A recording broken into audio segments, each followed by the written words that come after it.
She didn't even look up.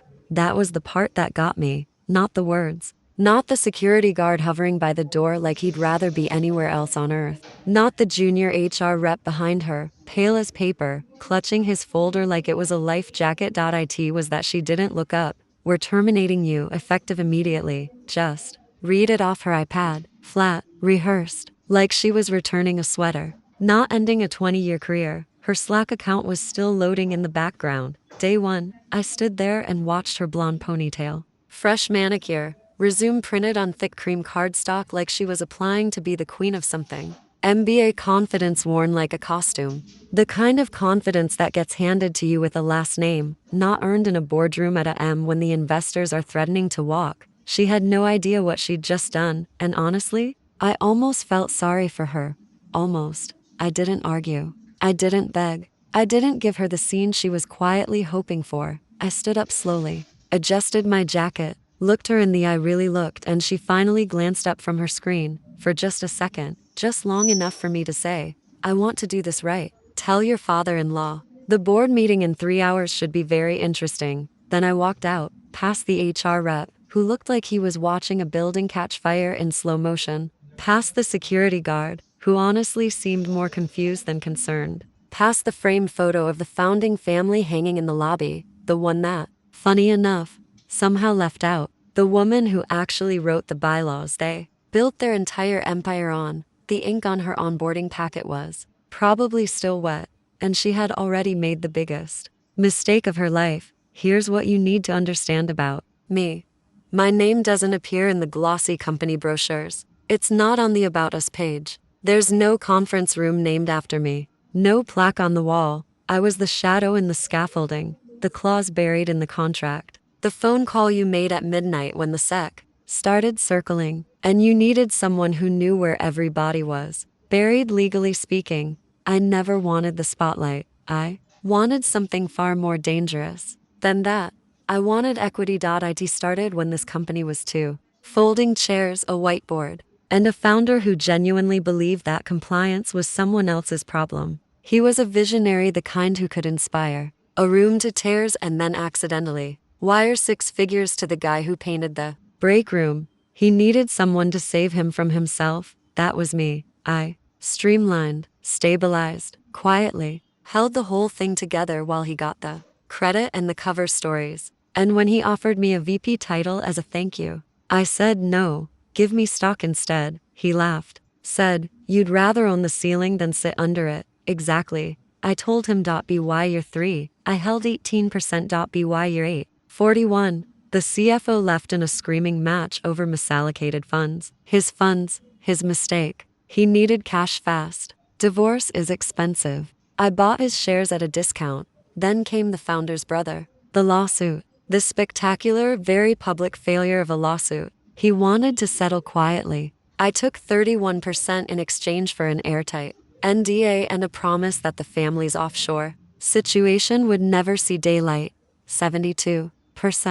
Filed, recorded, neatly, sitting in the Delaware registry. No fanfare, no announcement, no LinkedIn post, just majority ownership, and buried inside that ownership, tucked in like a quiet little grenade, was Clause 17C. I wrote that clause after the founder's nephew had a tantrum and tried to fire the entire marketing department in one afternoon. 23 people gone because he was having a bad Tuesday. I watched his LinkedIn go dark within 48 hours, and I thought, this needs a failsafe. So I built one, Clause 17C, plain language, buried in the appendix, the section nobody reads because it had never been triggered. It said this: if a non-equity executive terminates a corporate officer without a formal board vote, all interim authority is immediately suspended. Voting power reverts to the majority shareholder. The board convenes within the day. I wrote it for moments exactly like this one. I just never imagined someone would be this reckless, this fast. She didn't know she was stepping onto a trapdoor. Nobody told her. Nobody warned her. Because nobody else had ever been dumb enough to fire someone without at least Googling who they were first. By the time she was crossing her legs in my corner office, sipping from a bottle they usually saved for IPOs, texting her husband, first day, first problem solved, time to clean house. The courier had already arrived downstairs, 15 minutes earlier. Quiet, no announcement. Just a man in a jacket handing fireproof FedEx envelopes to executive assistants like they were jury summons. Inside each one, 3 inches of carefully organized devastation. Cover page. Clause 17C Activation Shareholder Transition Proposal. Subheading. Request for immediate emergency board meeting under bylaw. 8-4. Attached. A trigger letter. Dated that morning. Timestamp 7:03 a.m., hours before she ever walked into my office. Because I'd known. Not exactly, but enough. Enough to have everything ready. Every equity statement, every co-signed agreement, every transaction over 20 years, notarized and verified. Her termination memo was in there too. Grammatical errors and all. HR co-signature included. Someone would laugh about that later. She was still picking out office plants. I want you to understand what this moment felt like. Not triumphant, not vindictive, just inevitable. Like watching someone walk confidently into a glass door you can already see coming. That suspended second before impact, where part of you thinks, do I say something? And then you remember what they did. And you don't. She poured herself another glass, opened her laptop, started drafting a LinkedIn post about making tough calls for long-term vision, paused on the line. Leadership is an action, not a title. She had no idea she was about to lose both. Downstairs, the board members weren't celebrating. They were reading, slowly, carefully, with the kind of silence that falls over a room when everyone realizes, at the same moment, that they are no longer in a meeting. They are in a liability. The reaction wasn't instant outrage. It was worse than that. It was quiet, that creeping, ice water kind of dread. The kind that doesn't hit you all at once. It seeps in, slow, cold. The realization that you're not just in trouble. You're already in litigation. You just haven't checked your email yet. She thought she was firing me. She thought this was her first bold move. Her power play. The moment she'd tell her grandchildren about. What she'd actually done was read a script someone handed her, and in doing so, triggered a corporate trapdoor that had been bolted shut for 17 years, waiting, just waiting for someone exactly like her, entitled, impatient, handed power like it came with. The family Wi-Fi password, control, isn't gifted. It's not in your last name. It's not on your office door. It's not in your MBA or your ponytail or the way you practice that line in the mirror. It's in the contracts. In the fine print. In the clause written during a call with a paranoid investor from Boston who asked me, what happens if someone's idiot kid gets promoted and goes rogue? This I told him. Exactly this. The founder still hadn't seen the packet, but he would, and somewhere between his daughter-in-law's celebratory champagne and her unfinished LinkedIn post about decisive leadership, his phone was going to ring, and he wouldn't be laughing. Some people spend their careers chasing the spotlight. I spent mine building the floor beneath it, and all she had to do was not step on it. She stepped on it. 2 words, that's all it took.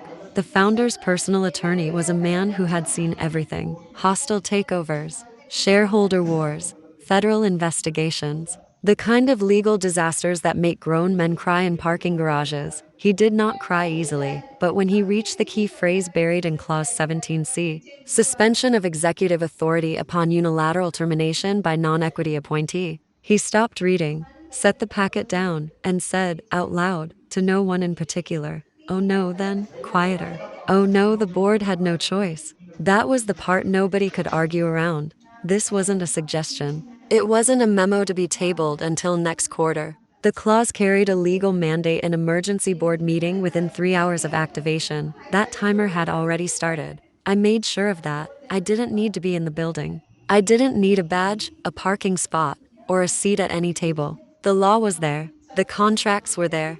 And they were doing exactly what I built them to do, working quietly, efficiently, and completely without mercy, across the city, across 2 time zones. Phones were ringing.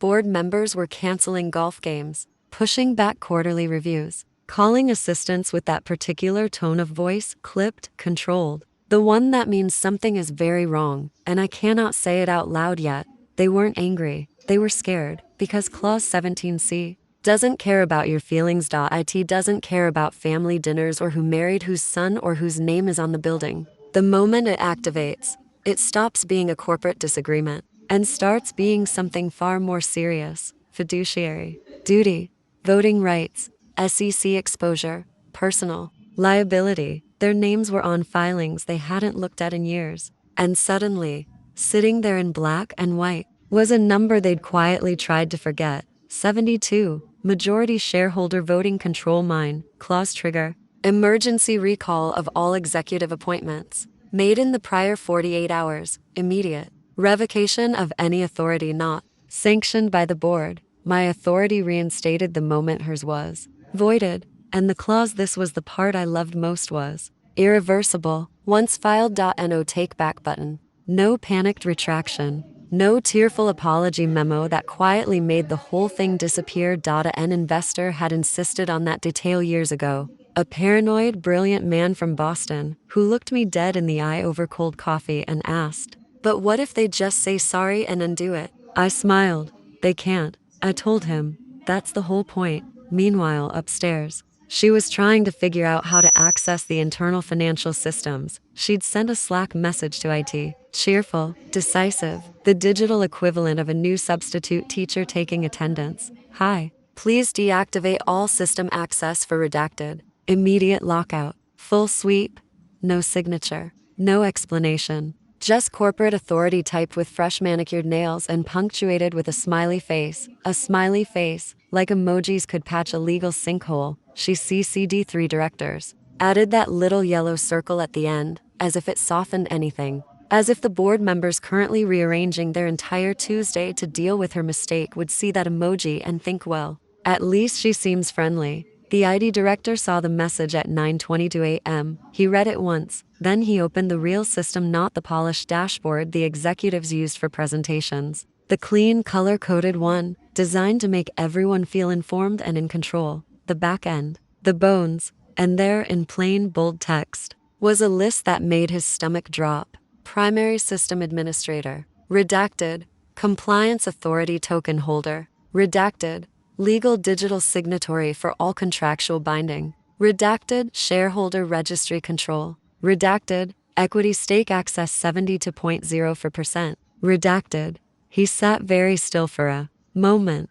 Then he did something that took more courage than most people realize. He did nothing.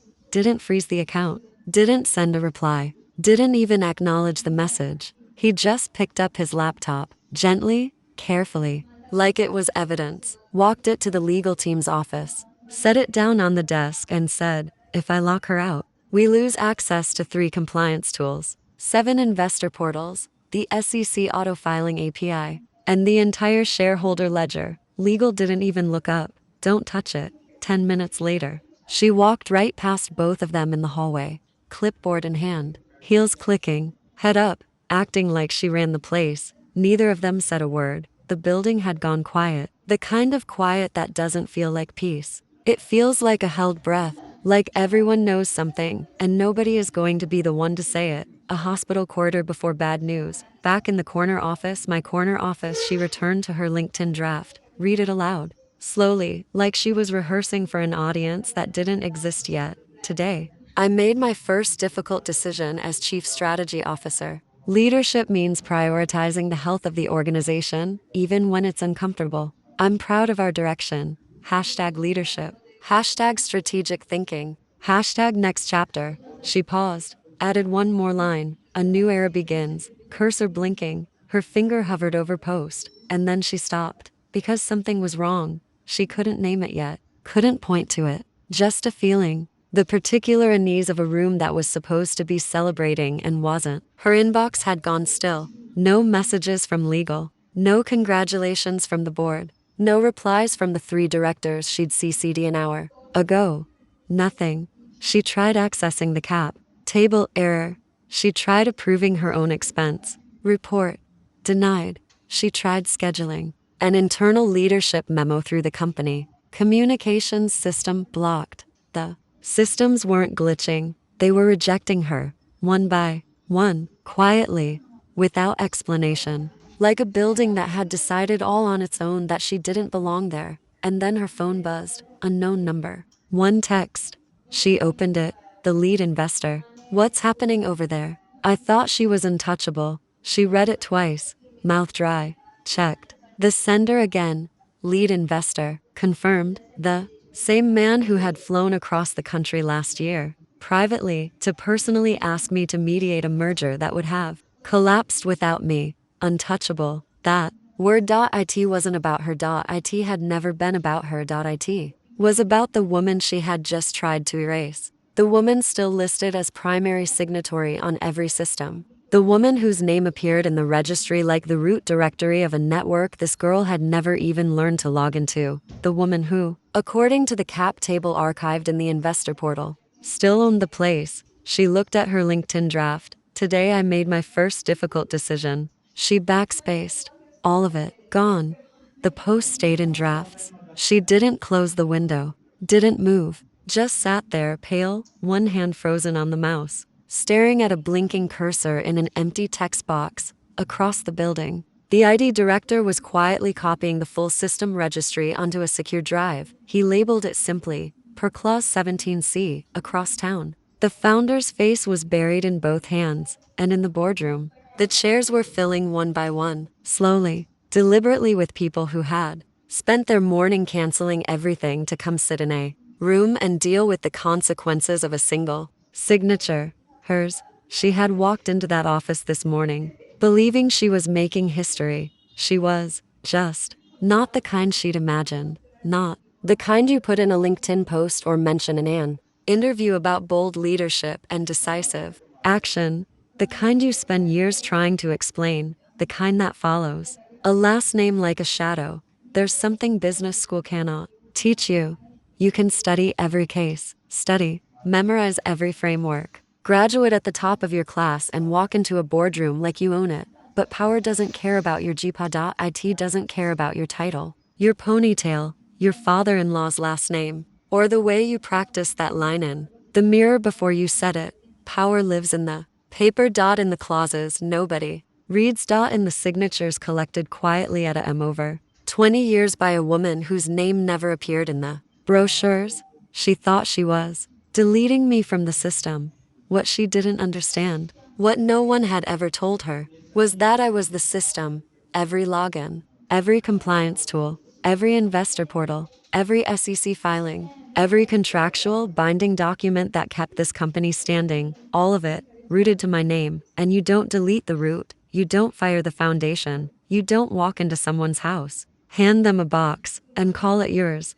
Not when she built the walls, not when she wrote the locks, not when she designed the trapdoor you're standing on. Some people inherit empires. She built one, quietly, patiently, one clause at a time, and all it took was one very bad hire to prove exactly why. No pastries. No coffee, just water, ice melting slowly in sweating glasses, like the room itself was running a fever nobody wanted to name. That's how you knew. When a boardroom looks like that, stripped down, cold, no small talk, no catering. It means whatever is about to happen isn't a meeting, it's a verdict. She walked in wearing a cream power suit that had never seen the inside of a courtroom. That was about to change. She had the same expression she'd worn all morning, that particular brand of confidence that comes not from experience, but from never having been seriously wrong before. Glossy, unbothered, slightly triumphant, she was clutching her leather portfolio like a prop. A few heads turned as she entered. Not one of them was smiling. Most didn't even make eye contact. They looked down at their papers, at their phones, at the water glasses, anywhere else. The way people look when they already know the ending of something and don't want to be the one to spoil it. She didn't notice. She didn't notice. Good afternoon, she said, bright and clipped. The tone of someone arriving at a meeting. They believe they're running. She gave a little nod toward the chair at the head of the table, moved toward it. Nobody stopped her. Not immediately. They let her get halfway seated. Let her feel the leather beneath her. Let her set her portfolio down. Let her almost believe it. Before the board chair spoke, he was an old man. Fingers like driftwood. A voice like a closing argument. He'd sat in rooms like this for 40 years, and he didn't waste syllables. You can observe, he said, flat, measured, but that seat is reserved. She blinked, froze mid-motion, reserved? For whom? The room didn't answer. The silence lasted exactly long enough to become humiliating. Then the general counsel, seated at the far end, jacket buttoned, expression surgically neutral, closed the thick document packet in front of him with a single, deliberate motion, like punctuation. Per Clause 17C of the shareholder agreement, he said, your appointment as Chief Strategy Officer has been suspended, effective this morning, pending shareholder review. She actually laughed. Not a real laugh, the cocktail party kind. The one you deploy when someone says something you don't understand, but you refuse to let it show. Excuse me. Suspended? Voided. He corrected. You hold no equity. Your position was not voted on by the board. The termination you executed this morning was unauthorized. Under the clause, all executive authority granted to you has been immediately revoked. She looked around the table, searching for an ally. A face that said, this is a misunderstanding. Let's calm down. Let's be reasonable. She looked to the founder, her father-in-law, who was staring at a fixed point on the table, like it had personally betrayed him.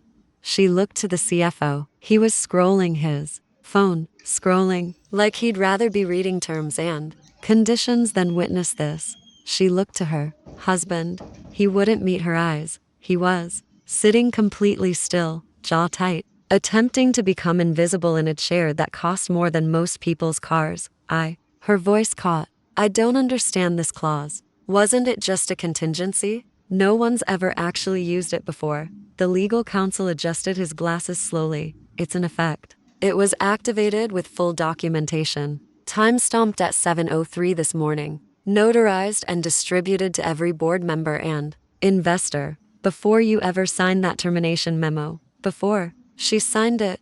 The words landed like cold water. She had walked into that office this morning thinking she was firing someone. Someone had been a step ahead of her before she even woke up. Okay, but who triggered it? The question came out smaller than she intended, thin, uncertain.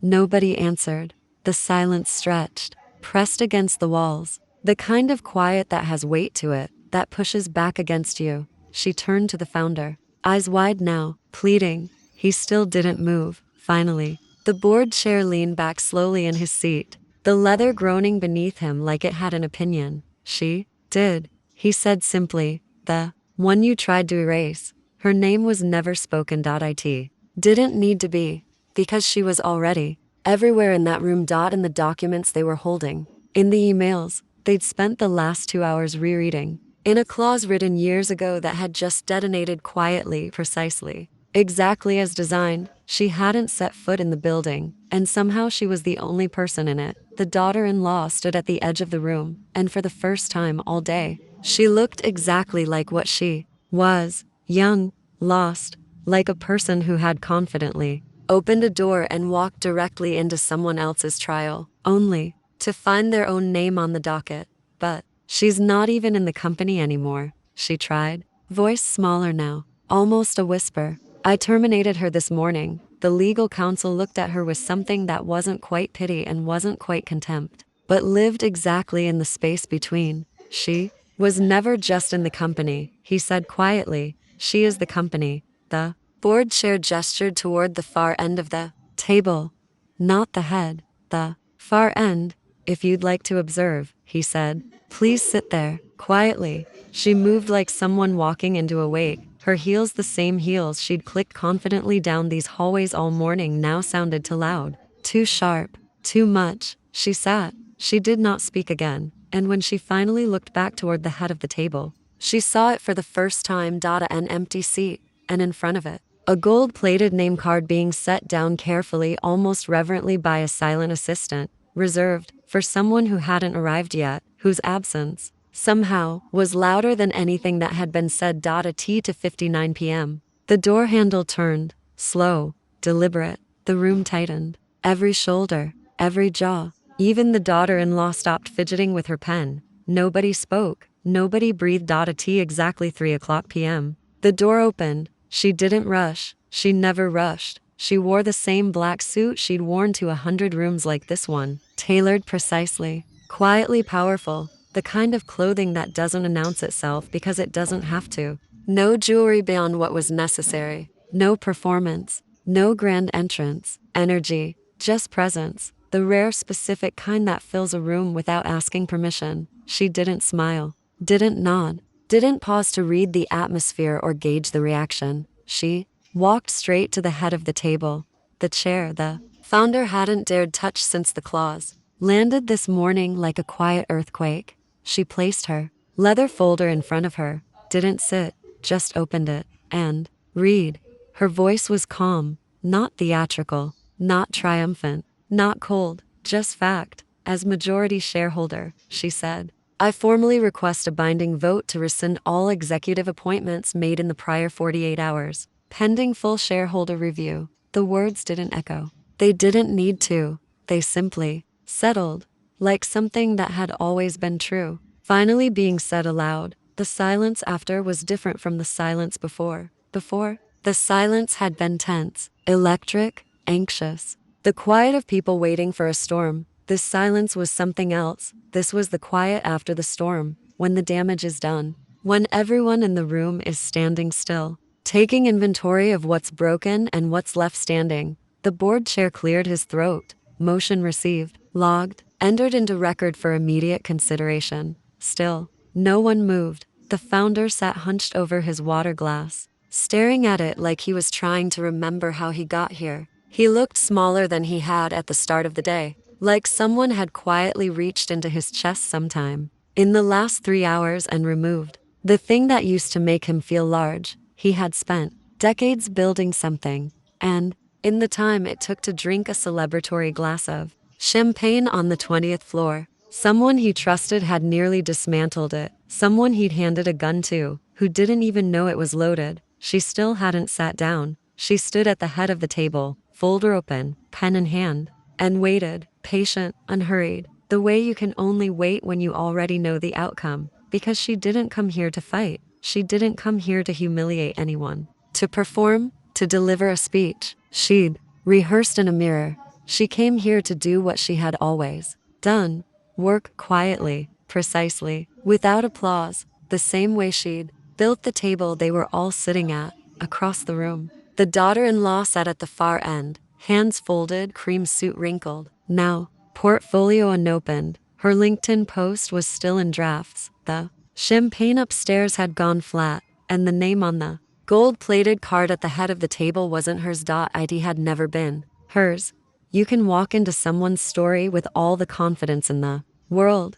You can have the title, the office, the outfit, the script, but you cannot own a room that someone else built from the floor up. You cannot erase a name that's written into the walls. She didn't just fire her, she woke her up, and some people should never be woken. She never lost control. That was the thing nobody in that room fully understood until this moment. When they escorted her out that morning, badge surrendered, security guard trailing behind, she hadn't lost anything. She had simply stepped back, let them move into the space she'd vacated, let them feel the weight of titles they didn't understand, let them pour the champagne and draft the posts and rearrange the furniture. She gave them the illusion of control, like handing a child the steering wheel of a parked car. The lawyer's voice was steady as he confirmed the filing. Clause 17C empowers majority shareholder authority to override all interim executive decisions, pending board verification. A vote may proceed. The chair nodded. Motion is live. The board will reconvene privately for confirmation. Results by close of business, and then from the head of the table, without hesitation, without theatrics, I'll stay. Not a question, not a negotiation, a fact. Someone asked almost gently, as if careful not to disturb the gravity of the moment. Would you like to take a seat? She turned slowly toward the empty chair at the head of the table, looked at it for a long beat. No, she said. I'll stand. It wasn't defiance. Defiance is loud. Defiance needs an audience, needs to be seen. This was something quieter, something that didn't need to announce itself because it didn't need to. Dominance, the absolute, unhurried kind that comes from knowing, really knowing that the table you're standing at exists because of you, that the contracts in those folders carry your signature in the footnotes, that the Wi-Fi access logs still listed her as superuser, a detail so embedded in the system's architecture that nobody had dared touch it. The board knew it. The founder knew it, even the building knew it. And then the founder spoke, a whisper. Barely that. You set this up. She held his gaze for a moment that felt longer than it was. I protected what you handed to children. No one interrupted. Because what was there to say? She had never raised her voice, never sent a passive-aggressive email, never made a single move that could be characterized as reckless or emotional or reactive. She had simply watched, waited, let them believe they were in control, and then, at the precise moment of her choosing, she reminded every person in that room, every suit, every legacy name, every strategist who thought they understood the board they were sitting on, that power doesn't announce itself. It waits, silently, patiently, behind clauses and contracts and 20 years of quiet, deliberate work, and it cannot be fired. The room cleared slowly, not the rushed, urgent clearing of a meeting that ran long. Something else. The slow, stunned dispersal of people who had just felt the ground shift beneath them and weren't entirely sure yet what was still standing. No eye contact. No side conversations, just chair scrapes, shuffled folders, and the careful, deliberate effort of professionals pretending they weren't shaken. She remained standing as they filed out, not because she needed to prove a point. She was the point. Her folder still sat closed on the table, perfectly parallel to the edge. She hadn't opened it once. She hadn't needed to. Every clause, every number, every name, it was all in her head. Had been for years. The silence she left behind wasn't uncomfortable. It was earned. The founder was last. He lingered by his chair, pretending to review notes that he wasn't reading, turning pages without seeing them, delaying, the way people do when they know a conversation is waiting for them and can't figure out how to begin it. Finally, he looked up.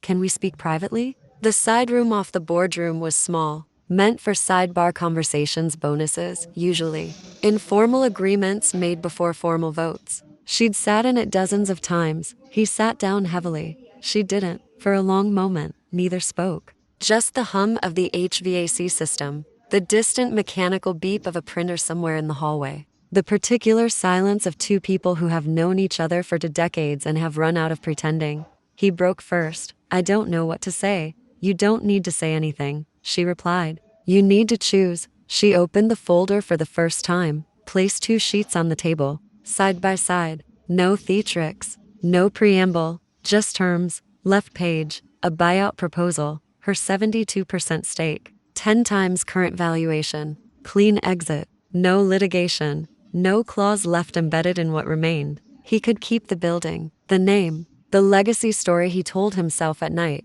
Right page, reorganization terms, she stays. Executive chairwoman, majority shareholder, public and formal, full executive restructuring, departmental audits, asset reviews. No more ceremonial titles handed out like party favors. No more last names substituting for qualifications. A real company, run like one. He stared at both pages the way a man stares at two doors when he doesn't want to open either. I need time, he said quietly. You had time. His eyes flicked up. There was no venom in hers. No satisfaction, no edge. Just the clear, unwavering gaze of someone who had spent 20 years being underestimated and had long since stopped needing anyone to acknowledge it.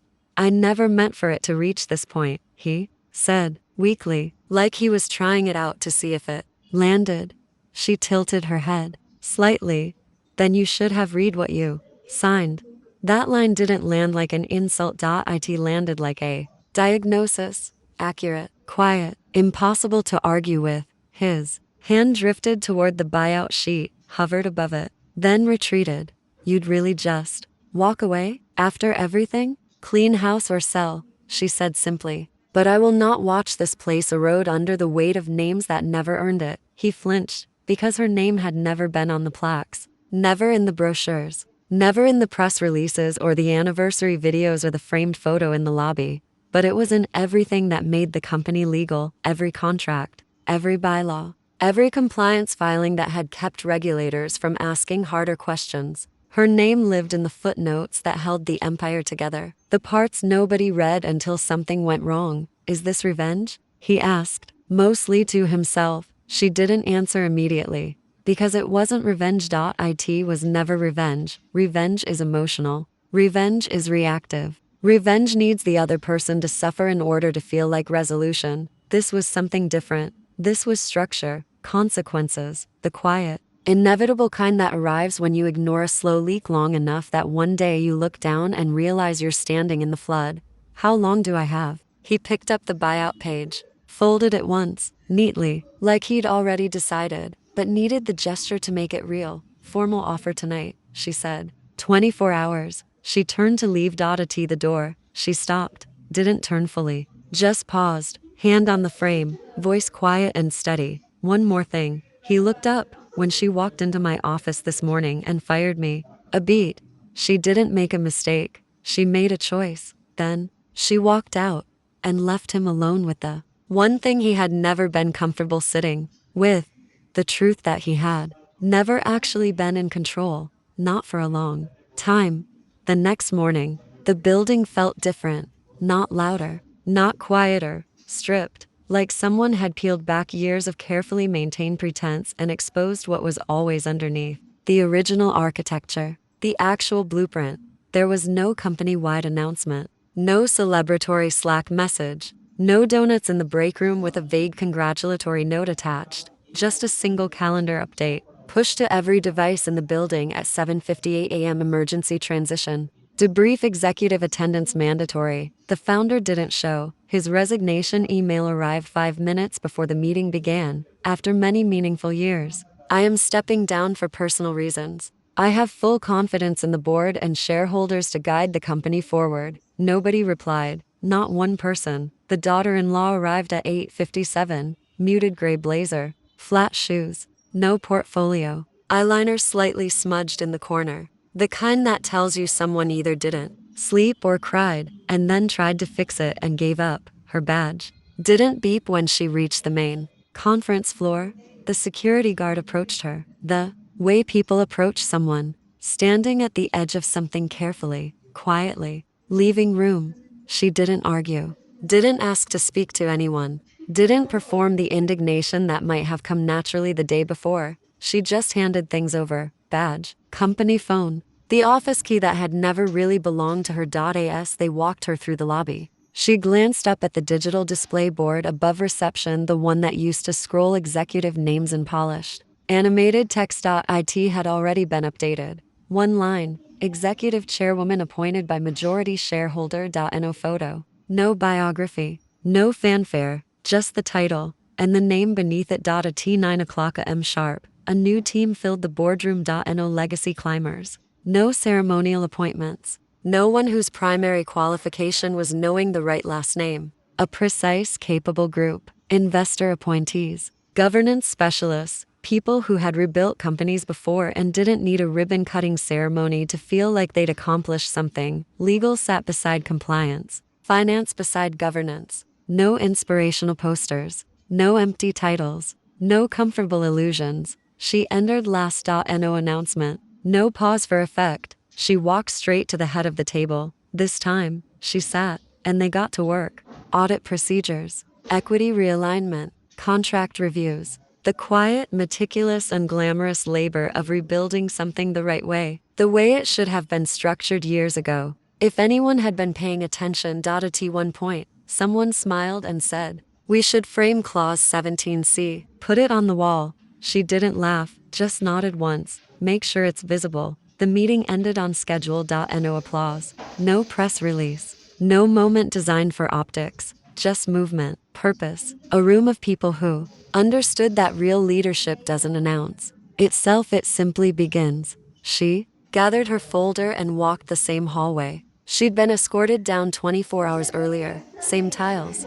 same scuffed corner where the rolling suitcase always caught, same overhead lights, same elevator hum, same building that had watched her build it from 2 folding chairs and a whiteboard into something worth fighting for. Only this time, nobody avoided her. People nodded. Doors were held open. Space was made.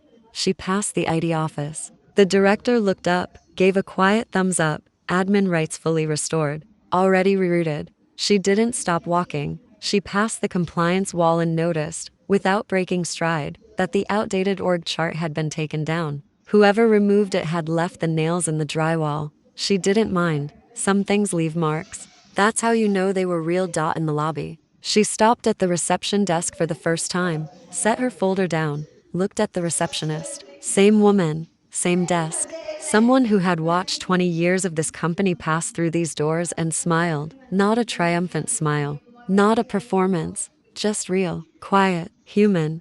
Tell them I'll need new badge access, she said. Something with a gold chip. If they can manage it.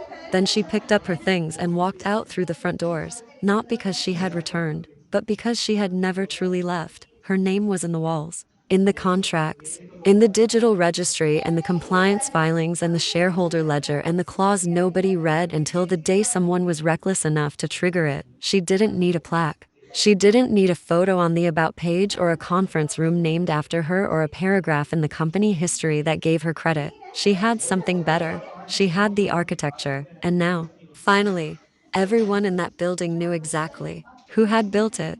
Power isn't loud.it. Doesn't show up in press releases or corner offices or champagne. Poured for an audience of one.it lives in the fine print. In the patience of someone who never needed recognition. Because she was too busy building the thing they'd one day beg to keep. They thought they fired her. All they did was remind her it was time to come home.